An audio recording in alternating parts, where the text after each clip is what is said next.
This is Frontline on Air. Major stories on the go.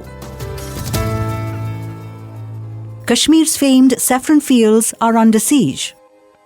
The fields are weathering everything from a prolonged dry spell to rodents and cement dust to the influx of Iranian imports. Auqib Javeed. 5 years ago, Nazir Ahmad, 55, a farmer in central Kashmir's Budgam district, turned his 0.5 hectare saffron field into an apple orchard. He planted high-density apple trees which began yielding fruit in 3 years. He says, quote, "My annual income has doubled and growing apple is less challenging than saffron." Unquote. Many saffron farmers in Jammu and Kashmir are doing the same and shifting to crops that consume less water.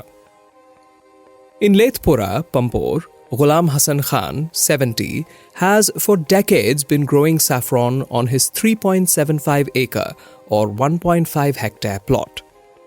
In fact, he has been tending to saffron, a prized spice known for its enduring aroma, vibrant color, and medicinal properties, ever since he was a child. But Khan's saffron fields lay barren this season. The dramatic decline in production has him struggling for an income, and he says he does not want his children to follow in his footsteps. Saffron is no longer a profitable business, he says. Over the past few years, Kashmir's saffron cultivation has faced multiple threats. Prolonged periods of drought, poor technical support, and the lack of a proper irrigation system have hit production. On February 6th, Union Agriculture Minister Arjun Munda said saffron production had dropped from 8.0 tons in 2010-2011 to 2.6 tons in 2023-24, a 67.5% decline. A vibrant purple. The Himalayan region is the largest saffron-producing area in South Asia and second in the world after Iran. In Kashmir, saffron is grown in 3 districts: Pulwama, Budgam, and Srinagar. The soil in Pampore in Srinagar district is considered most suitable for saffron cultivation. Over 17,000 families in the valley depend on the spice for income. Every year in October and November, Pampore's vast saffron fields turn a vibrant purple as the plant blooms. One of the most expensive spices in the world, a kilo of it fetches anywhere between 1.5 and 2.5 lakh rupees.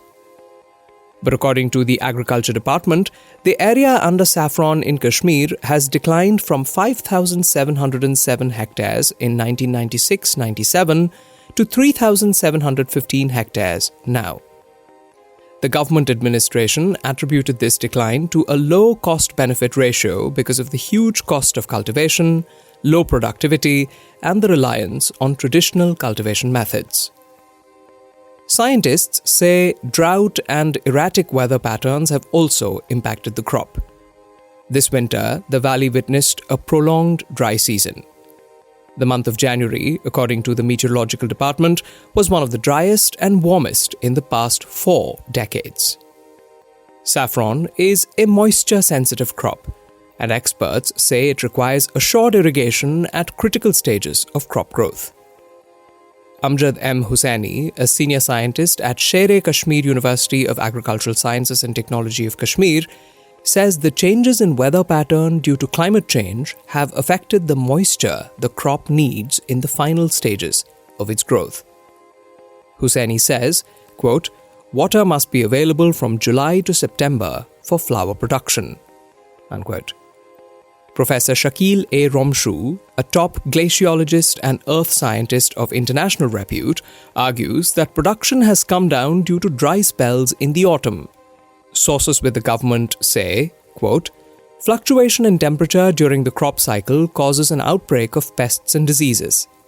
All these abnormal factors result either in partial loss of yield or in complete crop failure, which reduces income of farmers."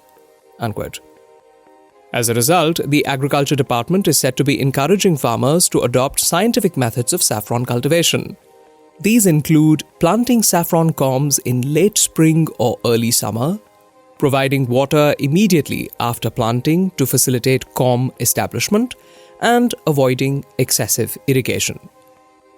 The government launched the National Saffron Mission in 2011 with a budget of 400 crore rupees to enhance production, improve yield quality, and boost farmers' income. It also aims to facilitate organized marketing, quality-based pricing, and direct transactions between growers, traders, exporters, and industrial agencies. Proposed rejuvenation. Ghulam Mohammad Dhobi, Joint Director of Kashmir's Agriculture Department, says the government has provided sprinkler irrigation under the mission and spent 250 crore rupees in 2015-16 to help the farmers deal with water scarcity. According to Dhobi, 3,715 hectares of saffron fields are proposed to be rejuvenated in a phased manner. The government has also constructed 128 deep borewells, he says. But this February, Munda acknowledged in Parliament that irrigation facilities are not being used fully, as user groups for the management and upkeep of borewells have not been created and handed over to the farmers as per the mission's guidelines. Apart from weather and water, saffron farmers face another pesky problem: rodent attacks on the fragile blooms. Every morning, Habibullah Reshi, 55, finds himself rushing to his field in Lethpura to ensure that the saffron crop stays safe from rodents and porcupines. "Look at the field, how the porcupines have created holes in the beds," he says. Farmers are growing plants such as astragalus and iris to keep rodents away, but to no avail. Nadeem Ahmed, a farmer, says, quote, "Officials from the Wildlife Department visited the fields but expressed their helplessness in controlling rodents," unquote. A wildlife official, requesting anonymity, said, quote, "It's impossible to keep a tab on the porcupines," unquote. Farmers also allege that dust from cement plants in the area is also contributing to the decline in production. Meanwhile, there has been a surge of tax-free Iranian saffron flooding the Indian market. Abdul Hamid, a farmer in Pulwama, observes, quote, "Iranian saffron is being sold at lower prices here, so customers choose it over the Kashmiri one," unquote. Dhobi agrees that despite sanctions, Iranian saffron is being imported by India through intermediaries. It is then rebranded and sold in the domestic market.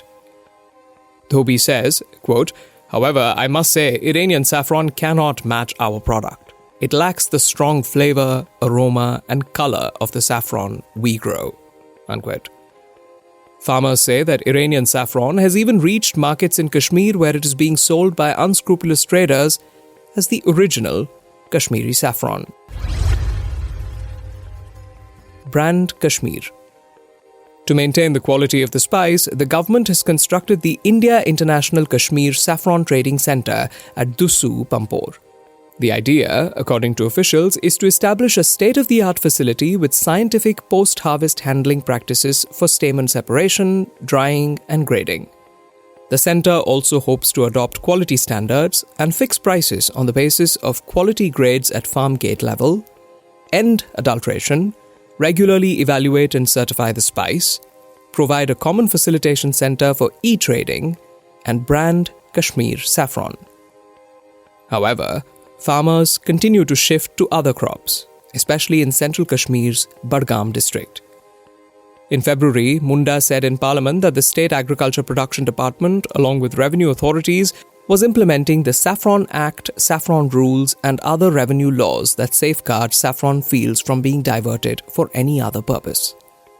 But for farmers such as Khan, the king of spices is on the verge of extinction in Kashmir. And, quote, "Only Allah can save it," unquote. Auqib Javeed is an independent journalist based in Jammu and Kashmir. He reports on human rights, politics, and the environment. This is Frontline on Air. Major stories on the go.